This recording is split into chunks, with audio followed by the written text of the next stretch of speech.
നമസ്കാരം, ഞാൻ രശ്മി. ഇന്നിപ്പോൾ ഞാൻ പെട്ടെന്ന് ഇങ്ങനെ ഒരു വീഡിയോ ആയിട്ട് വരാനുള്ള ഒരു കാരണം എന്താണെന്ന് വെച്ചാൽ, വാട്സാപ്പിലും സോഷ്യൽ മീഡിയയിലൊക്കെ ഒരു ന്യൂസ് ഇങ്ങനെ പരക്കുന്നുണ്ട്.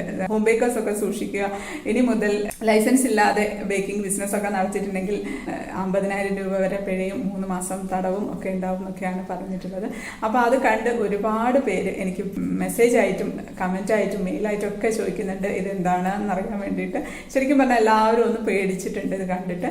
ഇതിപ്പം പുതിയതായിട്ട് വന്നിട്ടുള്ള ഒരു നിയമം നല്ലത് നേരത്തെ മുതലേ ഉള്ള ഒരു നിയമമാണ്. ഇതിനെപ്പറ്റി കൂടുതലായിട്ട് കാര്യങ്ങൾ മനസ്സിലാക്കാൻ വേണ്ടി FSSAI ജോയിന്റ് കമ്മീഷണർ അനിൽകുമാർ സാറിനെ കോൺടാക്ട് ചെയ്തിട്ടുണ്ടായിരുന്നു. അപ്പോൾ സാറ് ഒരുപാട് കാര്യങ്ങൾ ഇതിനെക്കുറിച്ച് പറഞ്ഞു തന്നു. അപ്പോൾ സാറ് പറഞ്ഞ കാര്യങ്ങൾ എന്തൊക്കെയാണെന്ന് ഞാൻ നിങ്ങളോട് പറയാം.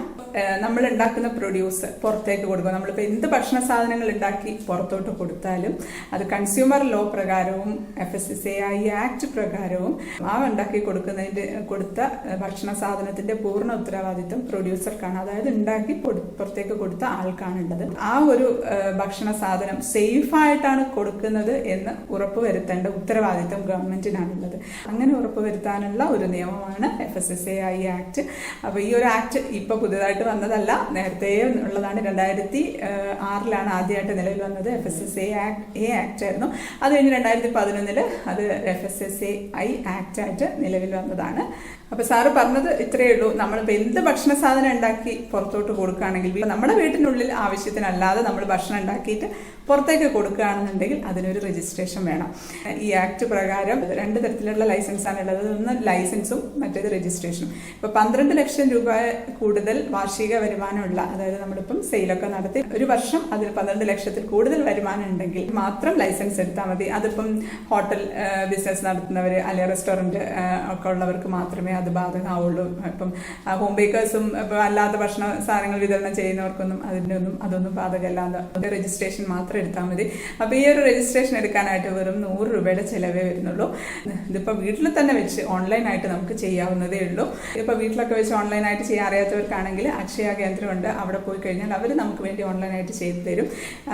അപ്പോൾ അതിന് വേണ്ടി നമ്മളുടെ ഒരു ഫോട്ടോ ID പ്രൂഫും കൂടെ കൊടുത്തിരുന്നാൽ മാത്രം മതി. പിന്നെ 100 രൂപ. അപ്പോൾ ഈ 100 രൂപ എന്ന് പറയുന്നത് ഒരു വർഷത്തേക്കുള്ള രജിസ്ട്രേഷന്റെ ഫീസാണ്. അപ്പോൾ ഒരു വർഷത്തേക്കോ അല്ലെങ്കിൽ നമുക്ക് 2 വർഷം 3 വർഷം 5 വർഷമോ ഒക്കെ വരെ നമുക്ക് രജിസ്ട്രേഷൻ ഒരുമിച്ച് തന്നെ എടുത്തു വെക്കാം. അല്ലാന്നുണ്ടെങ്കിൽ ഇപ്പം തുടക്കമൊക്കെ ആകുമ്പോൾ നമുക്ക് അറിയില്ലല്ലോ എങ്ങനെയൊക്കെ നമ്മുടെ ബിസിനസ് പോകുമെന്ന് അറിയില്ലല്ലോ. അപ്പോൾ അതുകൊണ്ട് ഒരു വർഷത്തേക്ക് മാത്രം എടുത്തിട്ട് അടുത്ത വർഷം ഈ ഡേറ്റ് ആവുന്നതിന് മുമ്പേ പോയിട്ട് റിന്യൂ ചെയ്താൽ മതി. റിന്യൂ ചെയ്യാനായിട്ട് 100 രൂപയാണ് വരുന്നത്.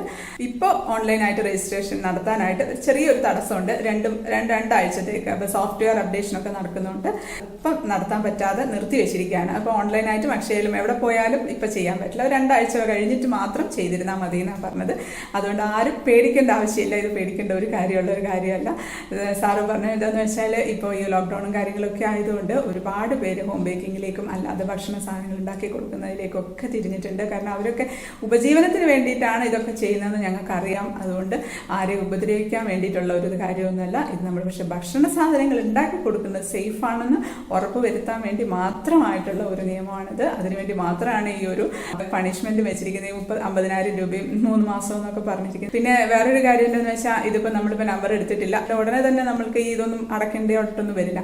എന്തെങ്കിലും ഒരു പ്രശ്നം ഉണ്ടാവുകയാണെങ്കിൽ, നമ്മളിപ്പം ഭക്ഷണ സാധനം ഉണ്ടാക്കി പുറത്തേക്ക് കൊടുത്ത് ആർക്കെങ്കിലും എന്തെങ്കിലും ഒരു പ്രശ്നം പറ്റി അവർ കംപ്ലൈൻറ്റ് ചെയ്ത് വന്ന് അങ്ങനെ ഒരു പ്രശ്നം ഉണ്ടാവുകയാണെങ്കിൽ മാത്രമേ ഈ ഒരു പണിഷ്മെന്റ് ഉള്ളൂ. അല്ലാതെ നമ്പർ എടുത്തിട്ടില്ല എന്ന് പറഞ്ഞാൽ ഉടനെ തന്നെ ഈ ഒരു പിഴയൊന്നും അടക്കേണ്ടി വരില്ല. പിന്നെ നമ്മളിത് എടുത്തു വെക്കുന്നത് നമുക്ക് സേഫ്റ്റിയാണ്. നമ്മൾ സേഫ് ആയിട്ടാണ്, നമ്മൾ ഗവൺമെന്റ് അംഗീകാരത്തോടു കൂടിയാണ് ഇത് ചെയ്യുന്നത് എന്ന് നമുക്ക് പറയുമ്പോൾ നമുക്കൊരു പ്രൗഡല്ലേ. അത് മാത്രമല്ല നമ്മൾ സേഫാണ്. കാരണം എന്ന് വെച്ചാൽ, ഇപ്പം നമ്മളോട് ആർക്കെങ്കിലും ഒരു വിരോധം ഉണ്ടെന്ന് വെച്ചോ, അവർ നമ്മുടെ അടുത്ത് നിന്ന് ഒരു കേക്ക് വാങ്ങിച്ചുകൊണ്ട് പോയി, അവരതിൽ കഴിച്ച് എന്തോ പ്രശ്നമുണ്ടെന്ന്, ഒന്നും ഇല്ലെങ്കിലും പ്രശ്നമുണ്ടെന്ന് പറഞ്ഞൊരു ഡോക്ടറുടെ അടുത്ത് നിന്ന് എങ്ങനെയെങ്കിലുമൊക്കെ സർട്ടിഫിക്കറ്റൊക്കെ ഒപ്പിച്ച് കൊണ്ടൊരു കംപ്ലൈൻ്റ് ഒക്കെ കൊടുത്തു കഴിഞ്ഞാൽ നമ്മൾ ശരിക്കും പെടും. അപ്പം അതുകൊണ്ട് ഇങ്ങനെ ഒരു കാര്യം എടുത്ത് നമ്മൾ വെക്കുകയാണെന്നുണ്ടെങ്കിൽ നമ്മൾ സേഫാണ്. പിന്നെ സാറ് പറഞ്ഞത് ഈ ഒരു രജിസ്ട്രേഷൻ എടുക്കേണ്ടതിൻ്റെ കാര്യം എന്തിനാന്ന് വെച്ചിട്ടുണ്ടെങ്കിൽ, അവരുടെ പോയിന്റ് ഓഫ് വ്യൂവിൽ പറഞ്ഞതാണ്. നമ്മളിപ്പം കേക്കൊക്കെ ഉണ്ടാക്കി കൊടുക്കാൻ ആ ബോക്സിൻ്റെ മേലെ നമ്മുടെ പേരും ഫോൺ നമ്പറും ഒക്കെ വെക്കുമല്ലോ, അതിൻ്റെ കൂടെ ഈ നമ്പറും കൂടെ വെക്കണം. ആ നമ്പറും കൂടെ വെച്ച് കഴിഞ്ഞിട്ടുണ്ടെങ്കിൽ ഇപ്പോൾ എന്തെങ്കിലും ഒരു കംപ്ലൈൻറ്റ് ഒരു പ്രശ്നമൊക്കെ വരികയാണെന്നുണ്ടെങ്കിൽ അവർക്ക് ഈ നമ്പർ വെച്ച് ട്രേസ് ചെയ്താൽ നമ്മളെ പറ്റിയുള്ള കംപ്ലീറ്റ് ഡീറ്റെയിൽസ് അവർക്ക് കിട്ടും. അങ്ങനെ കിട്ടും എന്ന് അവർക്ക് ഉറപ്പ് വരുത്താൻ വേണ്ടിയിട്ടാണ് അവർ ഈ രജിസ്ട്രേഷൻ ചെയ്യണമെന്ന് പറയുന്നത്. അല്ലാതെ നമ്മളിപ്പോൾ കേക്കൊക്കെ ഉണ്ടാക്കി കൊടുത്ത് അതിന് കിട്ടുന്ന ഇൻകത്തിൻ്റെ മേലെയോ ഒന്നും ഒരു പ്രശ്നം പ്രശ്നവുമില്ല. അതൊക്കെ പിന്നെ സെയിൽസ് ടാക്സോ ഒക്കെ നോക്കിക്കോളും. ഈ ഒരു ഫുഡ് സേഫ്റ്റി ആക്ട് അനുസരിച്ച് അതൊന്നും പ്രശ്നമൊന്നുള്ള കാര്യമല്ല. ഈ ഒരു ഫുഡ് ഉണ്ടാക്കി കൊടുക്കുന്നത് സേഫാണ് എന്ന് ഉറപ്പുവരുത്താൻ വേണ്ടി മാത്രമുള്ള ഒരു നിയമമാണ്. അതുകൊണ്ട് ആരും പേടിക്കേണ്ട ആവശ്യമൊന്നുമില്ല. ഒരു 100 രൂപയുടെ കാര്യമല്ലേ ഉള്ളൂ. 100 രൂപ കൊടുത്ത് അതൊന്ന് ചെയ്തു വെച്ച് കഴിഞ്ഞാൽ നമ്മൾ സേഫാണ്. അപ്പം 2 ആഴ്ചത്തേക്ക് ഒരു രജിസ്ട്രേഷൻ ചെയ്യാൻ പറ്റില്ല. അപ്പോൾ 2 ആഴ്ച കഴിഞ്ഞിട്ട് ചെയ്താൽ മതി എന്നാണ് പറഞ്ഞത്. പിന്നെ ഇത്രയൊക്കെ ഉള്ളൂ ഈ ഒരു രജിസ്ട്രേഷനെ സംബന്ധിച്ചിട്ടുള്ള ഒരു കാര്യം. പിന്നെ ഇതിൽ കൂടുതൽ കാര്യങ്ങൾ അറിയണമെന്നുണ്ടെങ്കിൽ ഗൂഗിളിൽ FSSAI എന്ന് അടിച്ചു നോക്കി കഴിഞ്ഞിട്ടുണ്ടെങ്കിൽ എല്ലാ കാര്യങ്ങളും അതിൽ കിട്ടും. FAQ എന്ന് പറഞ്ഞിട്ട് ഒരു സെക്ഷൻ ഉണ്ട്, ഫ്രീക്വന്റ്ലി ആസ്ക്ഡ് ക്വസ്റ്റ്യൻസ്. കൂടുതൽ പലരും ചോദിച്ചിരിക്കുന്ന ക്വസ്റ്റ്യൻസും അതിനുള്ള മറുപടിയാണ് അതിനകത്തുള്ളത്. അപ്പം നിങ്ങൾക്ക് അതെല്ലാം എടുത്ത് വായിച്ചു നോക്കുകയാണെന്നുണ്ടെങ്കിൽ കൂടുതൽ കാര്യങ്ങൾ മനസ്സിലാക്കാൻ സാധിക്കും. കൂടുതൽ കാര്യം അറിയണമെന്നുണ്ടെങ്കിൽ പിന്നെ അത് മാത്രമല്ല എന്തൊക്കെ ഭക്ഷണ സാധനങ്ങൾ ഉണ്ടാക്കാം, എന്തൊക്കെ ഇങ്ങനെ പ്രശ്നം വന്നു കഴിഞ്ഞാൽ എത്രയാണ് പെനാൽറ്റി, അങ്ങനെയൊക്കെ പറഞ്ഞ് കുറേ കാര്യങ്ങളുണ്ട്. അതൊക്കെ വേണമെങ്കിൽ എടുത്ത് നോക്കാവുന്നതേ ഉള്ളൂ. പബ്ലിക്കിനായിട്ട് തുറന്നു വെച്ചിരിക്കുന്നതാണ് അതെല്ലാം. എനിക്ക് ഇത്രയും കാര്യങ്ങളൊന്നും അറിയില്ലായിരുന്നു. അപ്പം ഈ ഒരു കാര്യങ്ങളൊക്കെ അറിയാൻ നിങ്ങൾ ചോദിച്ചുകൊണ്ടാണ് ഞാൻ ഈ ഒരു കാര്യങ്ങളൊക്കെ അന്വേഷിച്ച് അറിഞ്ഞത്. അപ്പോൾ അതറിയാൻ എനിക്ക് സാധിച്ചതിൽ സന്തോഷമുണ്ട്. പിന്നെ ഈ കാര്യങ്ങളെല്ലാം വിശദമായിട്ട് പറഞ്ഞു തന്ന food safety joint commissioner Anilkumar സാറിന് ഒരുപാട് നന്ദിയുണ്ട്. ഈ കാര്യങ്ങളൊക്കെ എന്നെ കളക്ട് ചെയ്യാൻ വേണ്ടി സഹായിച്ച ഡോക്ടർ തോമസ് ബിച്ചു മാത്യു സാറിന് സ്പെഷ്യൽ താങ്ക്സ്. അപ്പോൾ അത്രയേ ഉള്ളൂ. എല്ലാവരും നല്ല സേഫായിട്ടിരിക്കുക, സേഫായിട്ട് തന്നെ ഭക്ഷണം ഉണ്ടാക്കി കൊടുക്കുക. ഈ ഒരു വീഡിയോ എല്ലാവർക്കും ഒന്ന് ഷെയർ ചെയ്ത് കൊടുക്കുക. കാരണം എല്ലാവരും അറിഞ്ഞിരിക്കേണ്ട ഒരു കാര്യമില്ല, ആരും പേടിക്കേണ്ട ഒരു കാര്യമൊന്നുമില്ല. ഇങ്ങനെ ഒരു സംഭവം ഉണ്ട് എന്നറിഞ്ഞിരുന്നാൽ മാത്രം മതി. അതിന് വേണ്ട കാര്യങ്ങൾ ചെയ്യാം. എന്താണ് ചെയ്യേണ്ടതെന്ന് അറിയാതെ പകച്ചിരിക്കുന്നവർ ഒരുപാട് പേരുണ്ട്. അപ്പോൾ അവർക്കൊക്കെ ഒരു ഹെൽപ്പ് ആയിക്കോളും.